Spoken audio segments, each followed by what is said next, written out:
Hey. What's up, man? Dude, I got this game that you need to hear about. What's up? It's called Scavenger, Trespasser, Adventure, Loner, Killer, Explorer, Robber. How bad do you want to play it?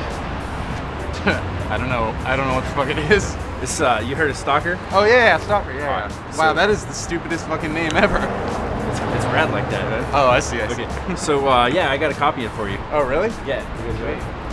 The only thing I've seen Wall on though is the witch-winged harpies, like when I had to go kill all the bitches. The Razormans in like the southwest of the Barrens have them. Okay, and I'm gonna need those for bandages for my first aid. Luke, Kathleen, where's the GTA trailer? It's not Thursday yet. Wait, what do you mean? What do you mean you don't care? This is huge. What? Really? Bigger than I'm Warcraft. just not that excited about it. It's bigger What? than... That's psyched for it. Next gen GTA, we're hours away. You're not excited? What's the last, Greg? What was the last Noir? Remember LA Noir? Remember that trailer? How was that? Was that pretty awesome? Sweet? Oh, I love that. Yeah, that was great. Just saying. I mean, I can't believe you guys are not excited. This is blowing my mind. I know. Kathleen's got to get to 70. How old is that game? 8, 10 years old? What is this? Yeah. Oh, God. Well, you know, it doesn't have 80s music.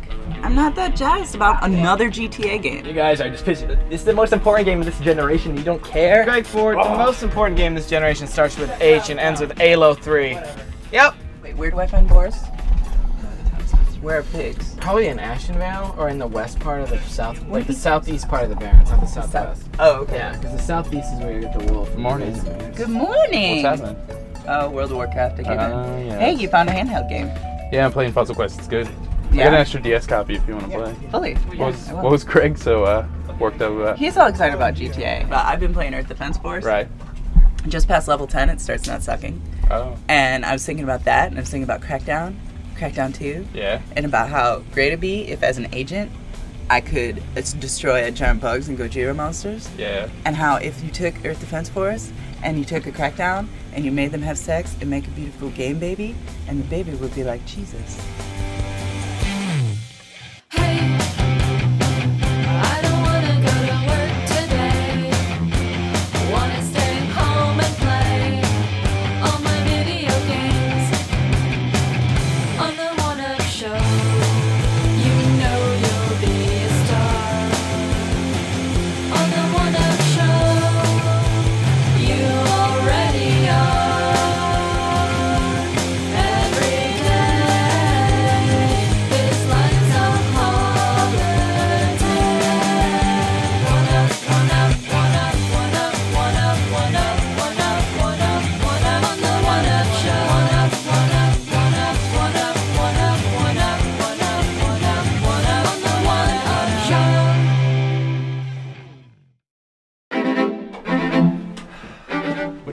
You joined us. You finally made it in. It took you a little while. I know. You forgot your password? No, I had to set up a new account because I couldn't figure out my old one. I don't know.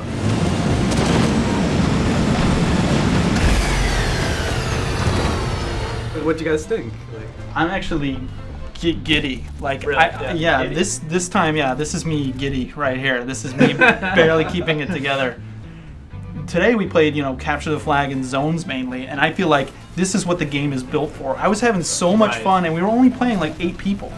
Yeah. But I was having so much fun, even with just those 8 people, like running around, jumping in a tank, jumping in jeeps, like getting into Warhawks. Like there was this real heated match where I think, were just sitting in this fucking missile launcher. I wanted to bring that up. Over and over again, and you have to get over this hill because the map constricts when it's less That's one people. of the balancing things they need to work on, because right now turrets are way too powerful. Turrets are super powerful. But I think that'll change once we play that map with more people on it, because no one was keeping me honest. Like, the turrets are really highly powered now, but at the same time, like you have a whole huge blind spot all around you, and I think that was just, we didn't know how the hell to get you. Like that instance, I finally got a sniper rifle, and I'm like up on this hill, this tiny hill, like shooting you with a sniper rifle, and I see you like looking around, and then I see you find me, and I see the missiles just start to like come out at me.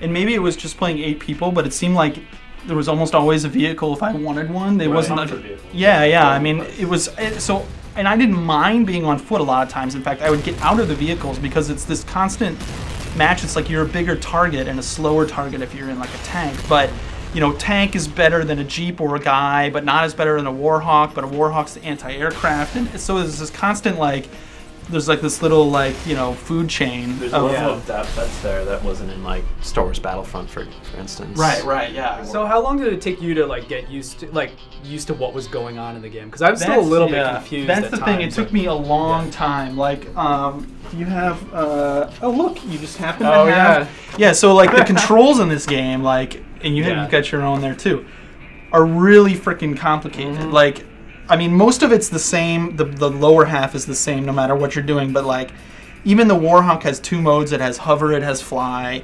You have your Jeep controls, your guy controls are pretty basic, but it changes a little bit depending on what you're doing. The Warhawk has a power slide? Everything has a power slide, and the controls are actually like really deep.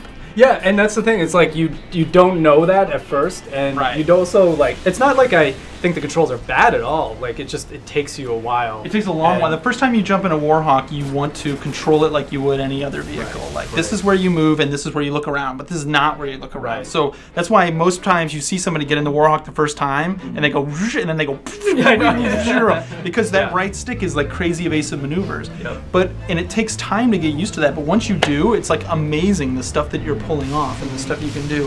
When I talked with the team, they said that they're working really hard to like have a lot of in-game hints and stuff like that. So depending on the situation, depending on your level of like expertise in the game and whatnot, you'll get different hints when you run into situations like that. Were you active driver? I'm coming for you. There's a mode where it's only Warhawks. You respawn in a Warhawk, you never get out, and that's and I thought the Warhawk was the most fun before, but now I think it'd probably be my least favorite mode. I mean, the Warhawk controls are great, but it's mostly dogfighting and stuff. You don't get the dynamic of like running up to get a flag, and then a tank comes around the corner, but then you start to see like strafing, and you look up, and it's like one of your teammates flies overhead and missiles something. Like that stuff is happening all the time, just constantly. You see people in turrets like. Defense is really rewarding. It's really fun. It's really easy to get blown up in a Warhawk, so that Warhawk only mode is really just getting shot down over and over and over again. Even on foot, like the missile launchers, there's a lot of missile launchers around, so you don't feel totally helpless, like even when you're on foot. I'm the type that just will like run to a Warhawk and just start flying around and trying to bomb people and stuff like that. I mean, that was one of the points that the guys made too from the team, was that they found while they were making the single player game that it was actually a lot more fun to be playing multiplayer and bombing people below and having that dynamic of having like people running around down below and then you swooping in and taking them out and stuff. That was one of the reasons why they felt like multiplayer was the way to go. If it's half the price of a normal game and you're getting basically half the game that you would expect, like I've got no problem if that's what it takes to concentrate and get this out and make it good.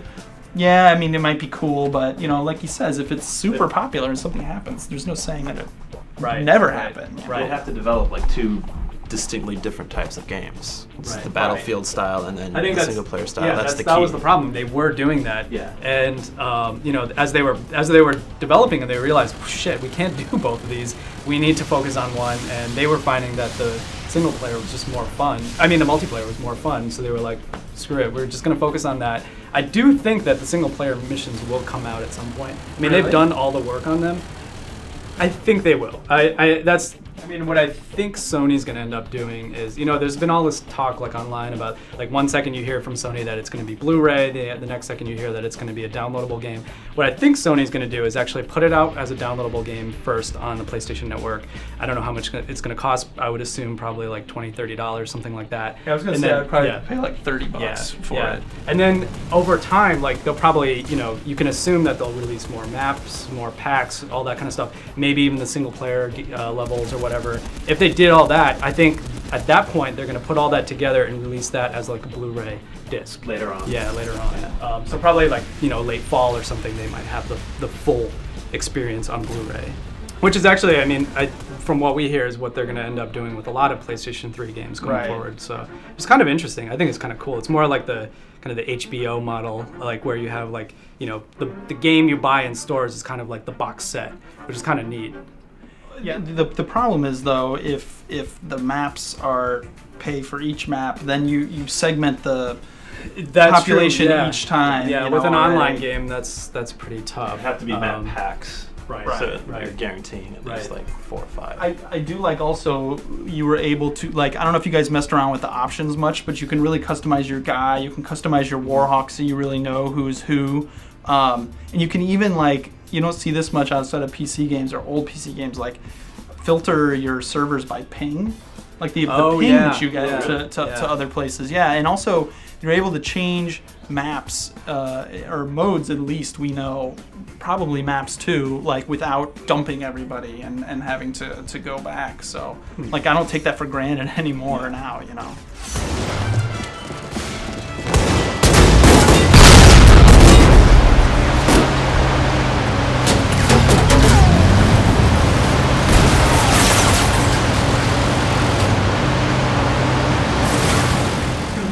About balance, like it's too hard to tell. We haven't even played enough now to know if it's really balanced right, but so far there hasn't been any super glaring bad things. If it's balanced right, like, I'm really excited. Me too, and that's why I'm glad that, you know, they're spending these next couple months just balancing the game and inviting us to play it and giving feedback.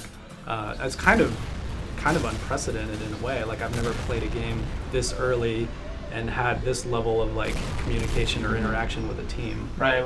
Which is pretty cool.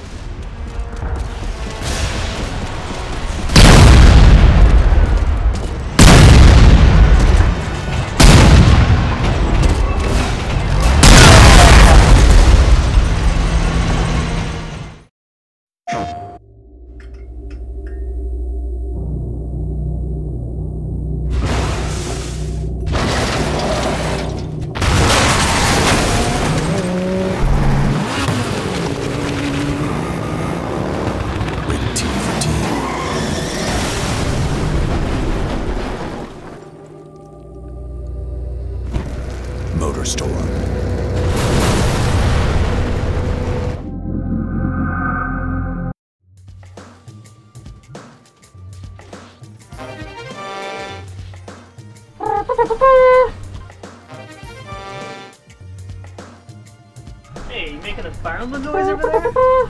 I'm gaining levels over here, man. Oh man. Oh, we're playing the Wii version, eh? Yeah, that's 480i right there, my friend. That is the best 480i I've ever seen.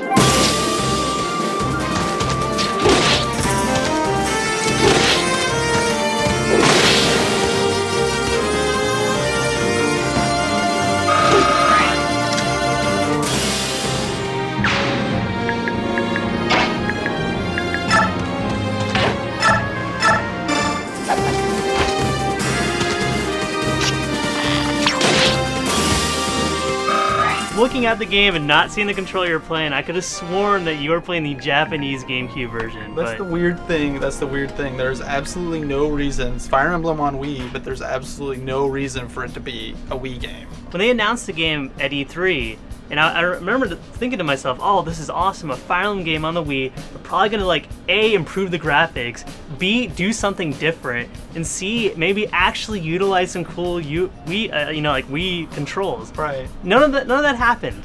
The cool thing, you can use the classic controller. Yeah. And it actually works way better. On the regular Wiimote, you know, you hold it sideways like this, but you're using the B button to go back, and it was obviously built like with this controller in mind.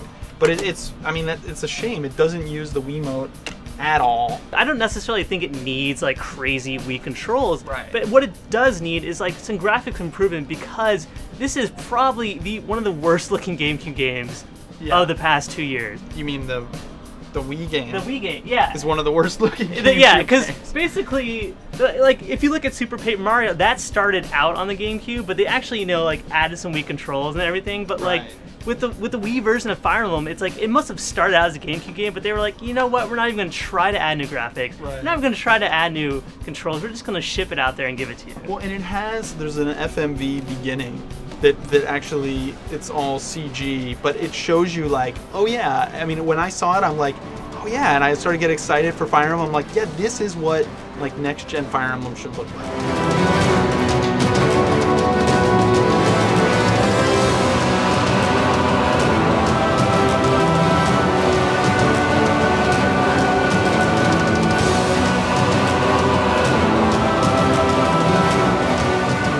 As the beast creatures, as the guys, they're all clashing. It's like, oh yeah, excellent. And then the game starts and you're like, oh my god. Like, it almost, not even on GameCube, it almost might as well still be on the GBA. Graphics are not an important part of Fire Emblem, to begin with. Let's say that. That's true. However, like, it really would be nice to have, you know, something to look at while you're doing these hours and hours and hours. I mean, I agree. Like, the graphics aren't that big of a deal because they weren't that great on the GBA, but the animations themselves are actually really cool. And I actually kept on the animations when I played the game, but with the GameCube version, I looked at the animations once and I turned them off.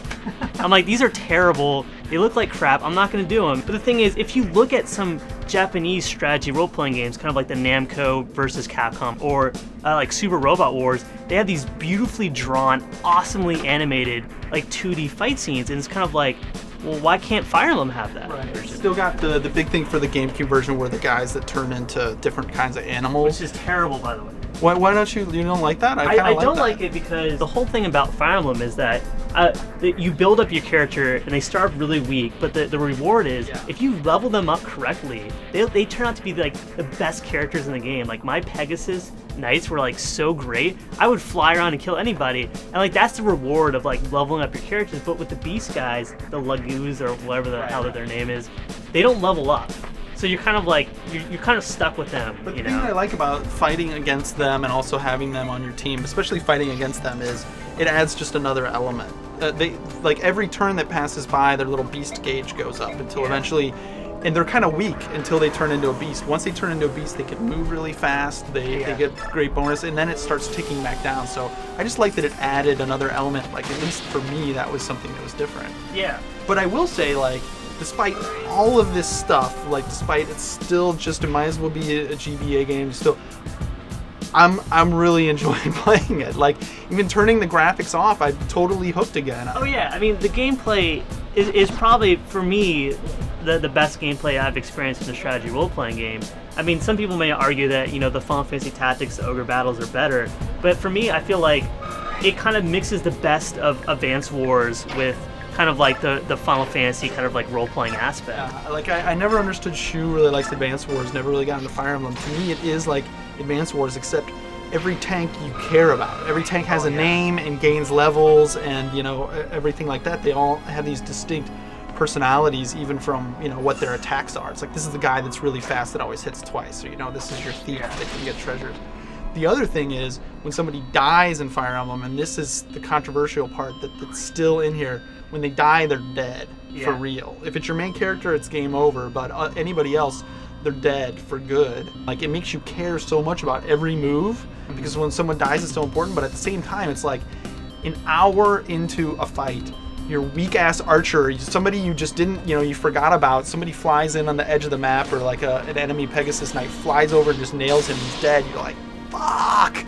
Like, I feel like I have to start the entire battle over again. Yeah. It inherently sucks. I mean, having your characters die for good and you can't use them again after you build them up does suck. But I do like the fact that you know, when you're playing the game, that you do get attached to these characters, and so I will build up my, like, if my Pegasus Knight dies, I'm restarting the game. And all of that stuff is in the previous Fire Emblem games. Yeah. But I mean, so this is a game where it's like so disappointing. It's almost like the character's dying. Like you love it and hate it at the same time. Like this game, I feel the same way. It's like I'm so disappointed that they didn't do anything. That it's such a lazy, like, could have been done on GameCube, even GBA port. At the same time, it's like the basics are still so solid that even, you know, tiny improvements on that has me like hooked playing it. Yeah, and I'll even go as far as to say that because of the fact that it is essentially a port of a GameCube game with like maybe new characters and new maps, etc., throw it up on the Virtual Console. Like, you know, charge like $20 for it, $10 like for a greatest hits, re-release Fire Emblem as a greatest hits or whatever on GameCube and throw the extra levels onto it or something. Yeah, exactly. I mean, I don't see why they can't do that. I mean, if you look at some of the other like PSN Network games that are coming out, like Tekken Dark Resurrection, which was like an arcade game that they just ported up.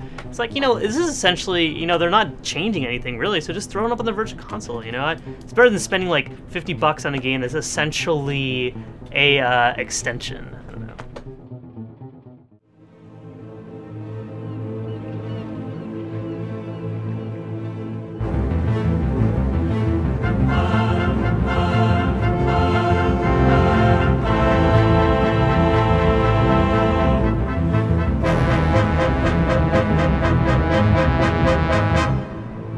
Things will be different.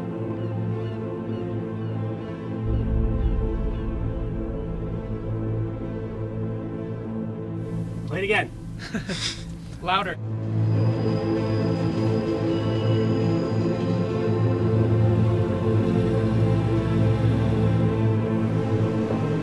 When people saw this the first time through, they're like, "Oh, it's New York this time." But that's it. It's a lot more New York than GTA 3's Liberty City was. And you can definitely tell from the cars it's modern day. Okay, so ferry building, but it has Liberty. It says Liberty Ferry Terminal there. So there's the first clue. And there's also the boat has Liberty on Liberty on the boat. Yeah, there's a lot of Liberty droppings in here. Yeah. Statue of Liberty. Statue of Liberty. Empire State Building with Chrysler Building in the background. Chrysler Building.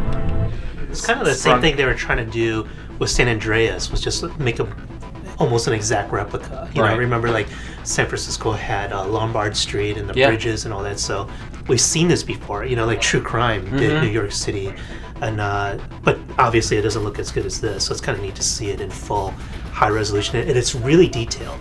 Yeah, well, it's going from 3 cities in San Andreas to 1 here. It looks, well, from all we can tell. And I'm wondering if, like, there's gonna be a lot more details in terms of every street, and then a lot more interiors, you know. And it's kind of weird to see a realistic GTA, because you're just used to this kind of, it's almost a cartoony world. Like everything's tongue in cheek, the humor's very silly, the dialogue's really silly. So it's kind of strange to see like this taking a realistic turn, but that's really what I want. But it looks like the humor's still there. I mean, it's all the same. It's the same brands and everything that we heard in the radio and saw in the ads, and like, you know. There's a movie poster down there with "I Slept with Your Mom." Here we have the Clucking Bell. That's in San Andreas. So that's cool. They're America's Top Hooker. Oh yeah, I just noticed it just now. Watch him. He's fixing his rear view mirror. Oh yeah. That's cool enough. A little detail that just makes it. I think we're wasting your talents here. You should be like at CSI. You should be a cop. Yeah. There aren't just civilians walking around. Like some guys are sitting on the stairs, on a stoop. So it looks a little bit more real instead of these artificial characters just walking around. Right, like people are living in the city. Yeah, they live in the city. The amount of detail just blows me away. Every time you see it, you see more in it. Like in that opening scene, you see the steam coming off the air conditioning units. Hey, did they say what console this is on? They said a console, not like PS3 or 360. Okay. What if it's Wii and the 360 version and PS3 version actually looks a lot better than this? This is like a secret Wii version or something. I'm sure it is. I mean, this is apparently exactly what it's going to look like. I mean, I'm disappointed that there's no actual gameplay happening in front of us. But I don't think we can expect it to happen. Right? Yeah. Life is complicated. I killed people, smuggled people, sold people. Here's our main character.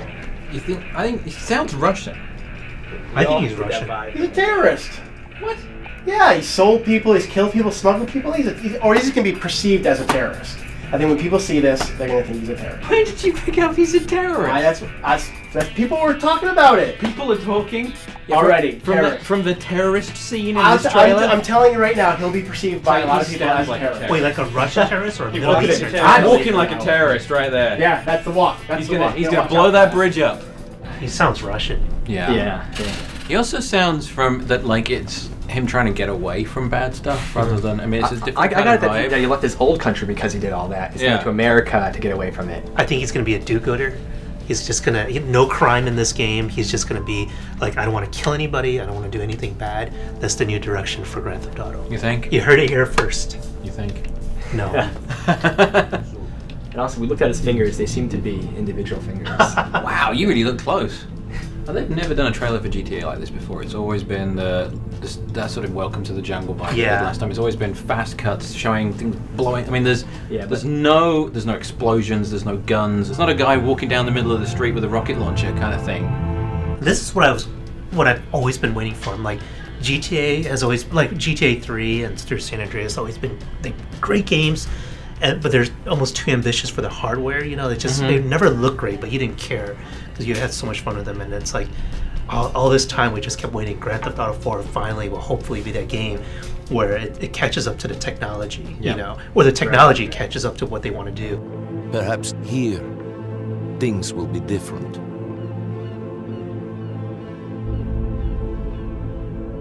IV. Yeah, this new game, mention, IV. No mention of Grand Theft Auto anywhere on the trailer. Right. IV. Immigrant Trauma Center IV or something. It's definitely got me really excited. I mean, again, I wanted to see so much more, but there's a lot here to dissect. I don't like this IV game. You want to watch it again?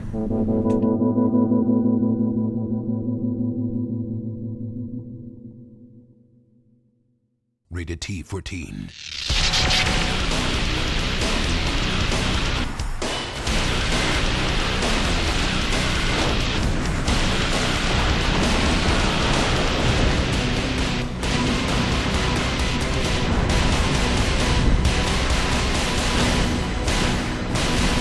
Earth Defense Force 2017 for Xbox 360.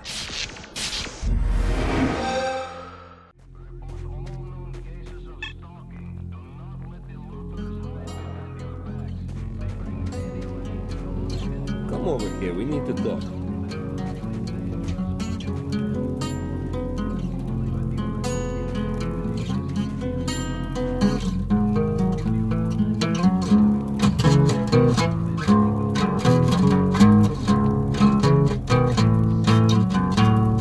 So what'd you think? It sounded really good, and it looked really good. It looked like this giant open world. It looked like everything I thought that it was going to be. But man, that first 5 hours or so was pretty terrible for me. Really? Except for the graphics, none of the game design is modern.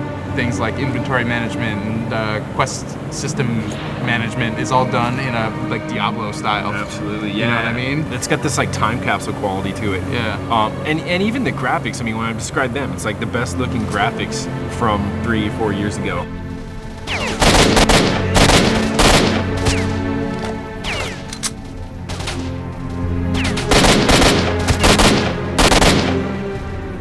Parts of the game that work well for me, work well enough that I look at all that and it just like adds to the vibe. It's like, okay, this is this Ukraine-made game. This like thing just popped out of, you know, Kiev, and the guys making it are just like, this is in our backyard, and this is the big crazy, you know, theme that we have here, and everyone, you know, comes up with their own stories about what it means and how it happened. And you don't know what the extent of the range of possibilities are at first, and because of that, you know, you think, oh, they're enormous. You find out later they're not anywhere near as big or as expansive as you assume, but that initial part where you're like, it could be as big as who knows? Think it is. Yeah. It almost feels like it could be like an Oblivion style game. Yeah, but it's physically big in terms of options, in terms of the AI.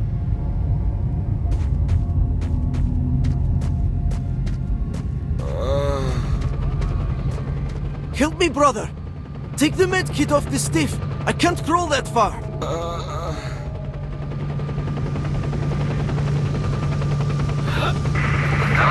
Help me, brother! Take the med kit off the stiff! I can thank you, Mark. You're okay, you know that? I'll be sure to tell everyone at the camp that you helped me out. This game is like, it just throws you in. It's like, figure this stuff out. You're smart enough to make a computer that can play this. You're smart enough to patch it and figure out how to get over our shitty performance and make it run. Yeah, if you can get it running, you're probably okay. Yeah, you can like figure out what to do now. You're crashing your artifacts. I'm quick, you asshole. I've got no money. No artifact. It's the...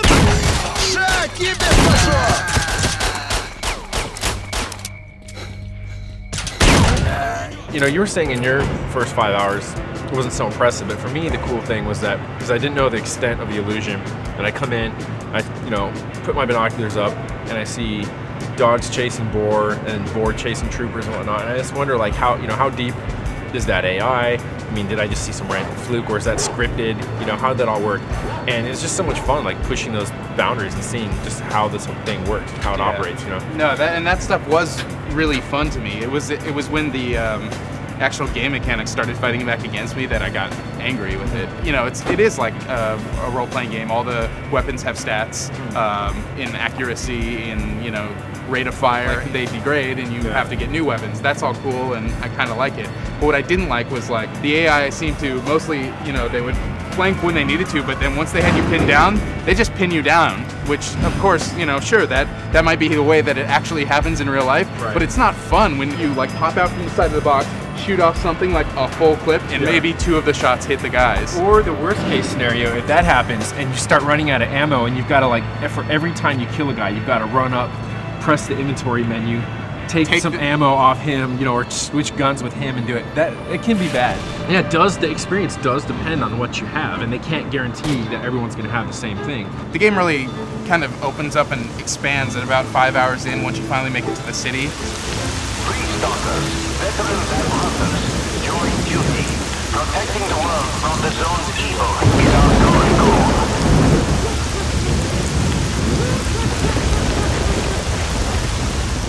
Where you meet the barkeep and you meet all these people running around the town who can give you new missions that are side quests, or in terms of the barkeep, like keeps the narrative moving forward. That bar, huh?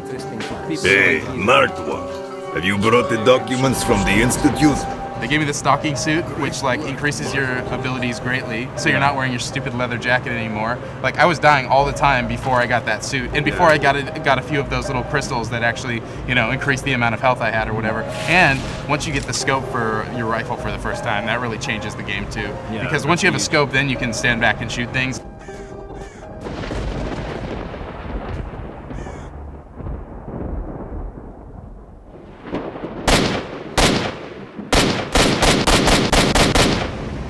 Once my fear of dying went away, because I just, like, at the beginning of the game, I was required. I wouldn't have made it anywhere if I wasn't quick saving every few minutes, you know what I mean? Yeah, that sucks. That's not fun. It wasn't fun. And at some point I realized you can just run away from these fights. You can run from almost anything. It's all based on your experience. And if I had had your experience, I'm sure I would feel the same way. Yeah. Like, it would be really frustrating. But that's the thing, is it did get good at some point, and like I ended up really having a good time with it for a while until I started running into weird AI bugs and weird story bugs that just made it frustrating. Like, there's this one time where you have to break into this complex, and down on the bottom floor there's a dude in jail. The mission is unclear. Like, when you talk to the guy, it kind of makes it sound like you need to escort this guy back out of the building once you do save him. But then the AI was all fucking wacky. Like, it would, if you talk to the guy, then he would like follow you a little bit, but he'd follow you for like 10 steps and then stop.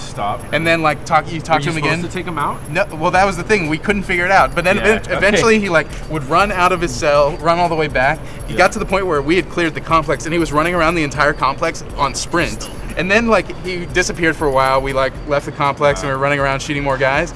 And we finally left, and this was like 15-20 minutes later in gameplay time. And then all of a sudden he was booking through the environment, just like sprinting around, running all sorts of different places. That's one of my favorite sections in there. Okay, well, because you don't have to break that guy out, right? You don't have to. That whole complex, you need to get inside of it, right? Yeah. But it doesn't really say where at first, unless you like look close in your PDA. So I just was kind of walking around it.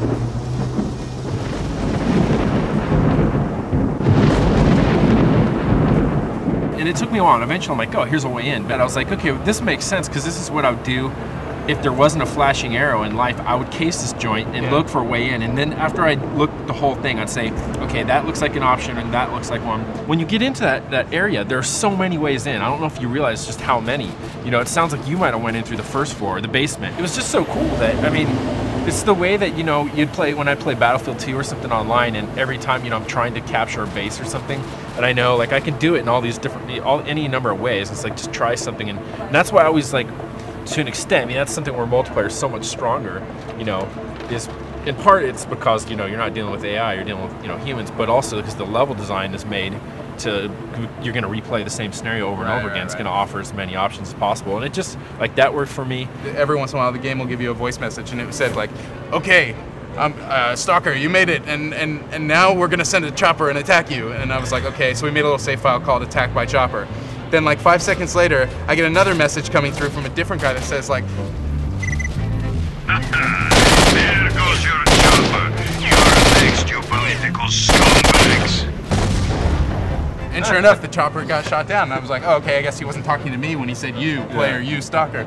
And then we got up on this pipe and started going on a little bit more, and then another message popped in that was like, You, Stalker. Atlas. We were attacked by mercs and half of our team was killed. and I was like, I don't see anyone. Okay, fine. And then like a few seconds later, it said task failed. You didn't save these guys. I'm like, where were the fucking guys? Like, what guys? Professor, you're a smart man. Give us the info and go where you want. If you don't want me to destroy the research results, stay away from me.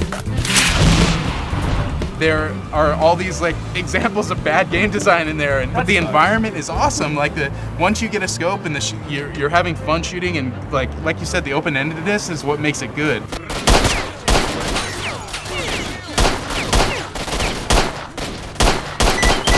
It's like, man, EA would never put out a game like this. They'd get like 4 more producers on that title to like trim shit out. Like, you know, little things like when you zoom in with your scope. If you're playing on a 16:9 monitor, like the zooming reticle is like an ellipse. You know, it's not a circle. Like they wouldn't have let artists spend however many weeks working on parts of the environment that like maybe 10-20% of the gaming of the players are going to even explore. Like I chose to overlook. I mean, I didn't choose to ignore it. That stuff's there. They just didn't have the effect on my like take on the game that they are for you. No, and that's the thing is like I know how frustrated I was at times, and like I said, at times I wanted to stop playing, but I did keep going. When you review or criticize movies and stuff, you know, you never really expect to have just this exact range of scores for the whole thing. I think if you just review games on a technical level, like a machine or something, like a Consumer Report, it is easy to go through the checklist and everyone kind of agrees. If this thing works the way that it proposes, that it says it's going to work, then it's good, Yeah. But I think once we get beyond that and get to just like the times we have with the game, and what it's like to play these games, you're going to have a lot bigger range. And it's like no one's right or wrong. It's like, it would be so dumb of me to tell you, well, you just don't get the game, you're dumb, Ryan. Because, clearly, it's not living up to the hype for you. Yeah, and that sucks, because I've had that happen to me for games that other people have been hyped on. I'll put it to you this way, I'm glad that Stalker exists the way that it does. Yeah. You know what I mean? Like, as much as I don't like or have problems with it being the way that it is, I wouldn't want it to be Tom Clancy-ified, you know what I mean? I wouldn't want it to have the Ubisoft or the EA treatment, because then it would feel just like those games. It would probably lose some of the things that are nice about it. That's good. Yeah, that's reassuring, because it's like, to me, that is important. It's something else. It's like another option. For all the reasons we said, it stands out, and I think that just makes the bigger gaming landscape richer, for it. And I hope that developer makes something else soon. Готовься к фуршету, чувак. Ты – основное блюдо. Давай шевели ногами. Ты быстрее двигайся, урод! Я тебе не завидую.